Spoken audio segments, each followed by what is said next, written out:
नमस्कार, आदाब, सत श्री अकाल। और आप देख रहे हैं सियाज इंग्लिश और आपका स्वागत दिल से करते हैं। चलिए आज हम लोग देखेंगे इंग्लिश का chapter I have a dream. हाँ, आज हम लोग देखेंगे आई हैव अ ड्रीम का समरी, ठीक है, उसका सारांश। चलिए तो स्टार्ट करते हैं। Summary this speech. हाँ, ये जो आपका जो चैप्टर जो है वो क्या है? स्पीच है। क्या है? स्पीच है। तो मैंने लिखा है दिस स्पीच और उस चैप्टर का नाम इन्वर्टेड कॉमा में, ठीक है। तो आई have a dream, inverted comma को बंद कर देंगे यहाँ से, ठीक है, क्लियर। उसके बाद क्या लिखेंगे?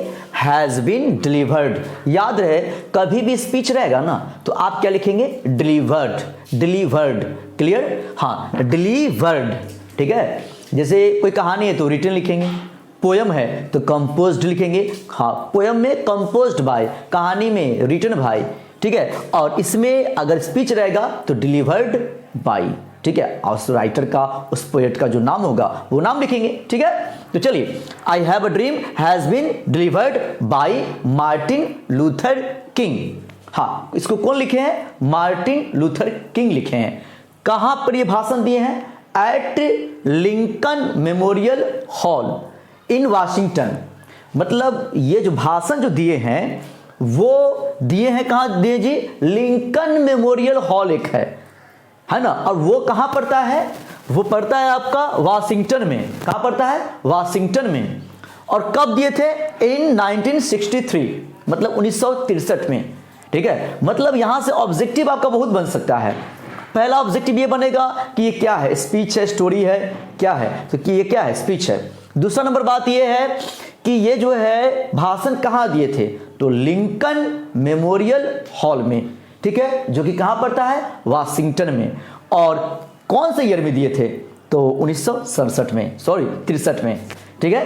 कोई दिक्कत? यहाँ तक कोई दिक्कत आपको नहीं होने वाला है, ठीक है। अब आगे बढ़ेंगे। He was a big fan of Mahatma Gandhi and he adopted non violence. मतलब महात्मा गांधी के ये बहुत बड़े फैन थे और इन्होंने अडॉप्ट किया, अपनाया। क्या अपनाया? नॉन वायलेंस, अहिंसा।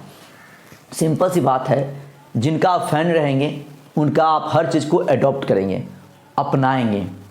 जैसे मान लीजिए संजय दत्त के कोई फैन रहेंगे, संजय दत्त के, तो उनका बड़ा बड़ा बाल है। कोई फैन बन गए हैं तो वो भी क्या करता है? बड़ा बड़ा बाल रखता है कि हम संजय दत्त के फैन हैं। कोई टाइगर श्रॉफ के कोई फैन है तो वह साई कुंफू वगैरह आना चाहिए, ठीक है, प्रैक्टिस करता है वो अपना कि हम भी ऐसा ही बने, मेरा यही मतलब मंजिल है, इन्हीं जैसा बनना है, ठीक है। कोई सन्नी देओल का कोई फैन रहेगा तो उसका भी हाथ होना चाहिए 2.5 किलो का। अरे 2.5 किलो का नहीं, कम से कम 1.5 किलो का तो होना ही चाहिए। यही ना फैन का मतलब हुआ। कोई सलमान खान का फैन है तो वो चलेगा तो ऐसे करके, ऐसे लगे, ऐसे यहाँ से कुछ तख्ता वगैरह लकड़ी लगा हुआ है, ऐसे करके चलेगा, है कि नहीं। तो मतलब ये भी फैन थे महात्मा गांधी के। इसका मतलब है कि महात्मा गांधी अहिंसा के पुजारी थे। वो किसी को मारते उड़ते नहीं थे, लाठी लेकर चलते थे, लेकिन आज तक किसी को लाठी से नहीं मारे, ठीक है। तो ये भी जो है मार्टिन लूथर भी है, ये भी फैन है गांधी जी के। इसका मतलब है कि ये भी कभी किसी को नहीं मारते रहे होंगे, है ना। अहिंसा के पुजारी हैं, ठीक है। अब अहिंसा के पुजारी हैं, गांधी जी के फैन बन गए हैं और बात बात पर किसी का सिर फोड़ दे रहे हैं डंडा से मार के, ठीक है। तो आप गांधी जी के फैन नहीं बन सकते हैं, हो ही नहीं सकते हैं, है ना। तो ये थे बहुत बड़े फैन थे, है ना, और वो अडॉप्ट किए अहिंसा को, ठीक है, अपनाए। He got the Nobel Prize in 1964। हाँ, ये भी बहुत VVI है कि उनको नोबेल प्राइज कब मिला? तो कब मिला जी? इन 1964, मतलब 1964 में मिला। याद रहे 2 साल यहाँ पर बहुत ही इंपॉर्टेंट आपके लिए होने वाला है, वो भी ऑब्जेक्टिव का। पहला ये है कि उन्होंने भाषण कौन साल में दिया था, ये भी VVI है, यहाँ लिखा हुआ है उन्होंने भाषण कब दिया था, ये भी आपके लिए इंपॉर्टेंट है।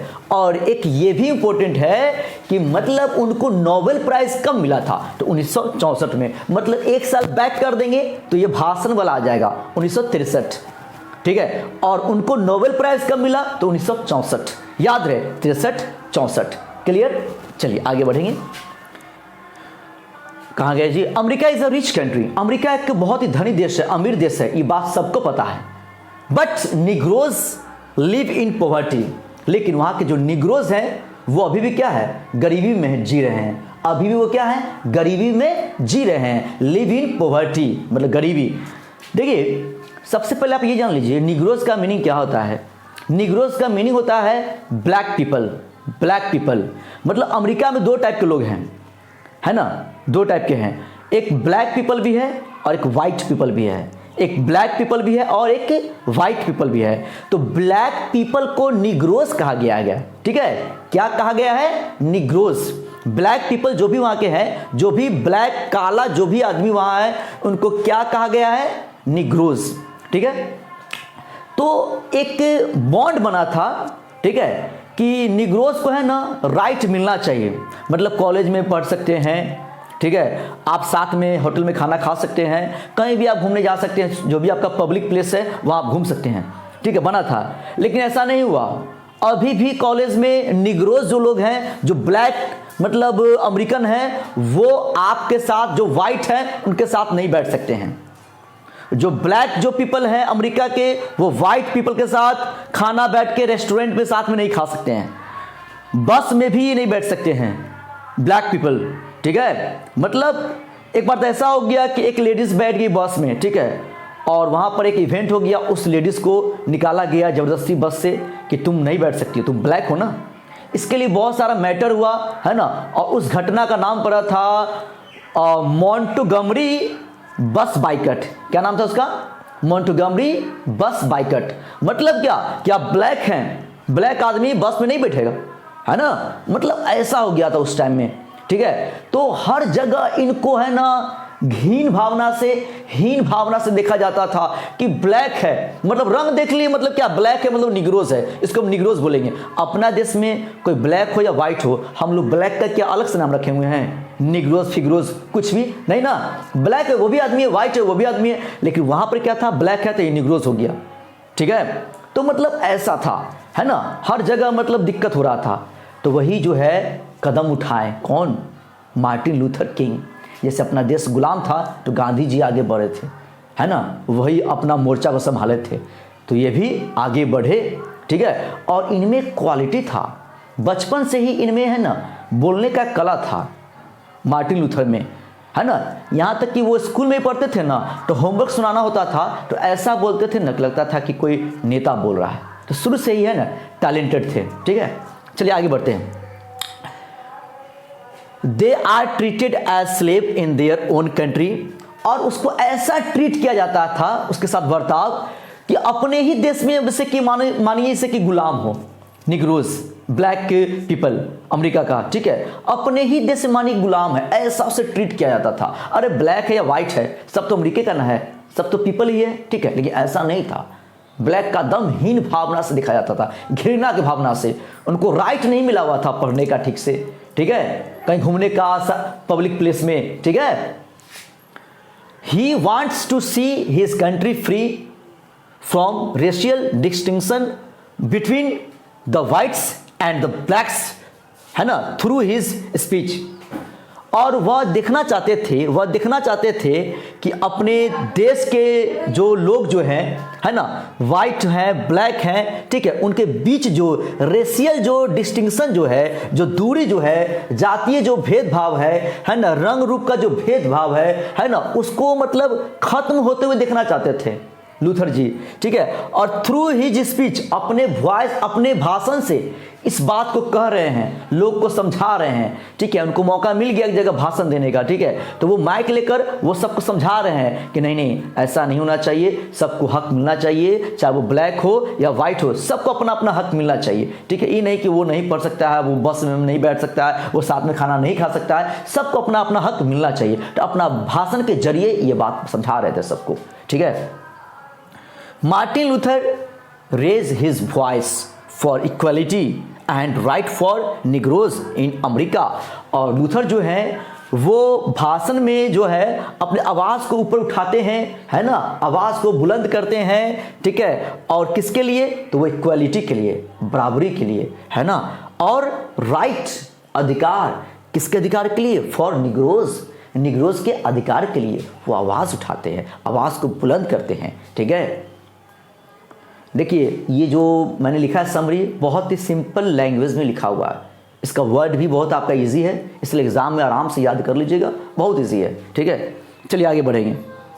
He has a dream that one day white boys and girls join hands with black boys and girls.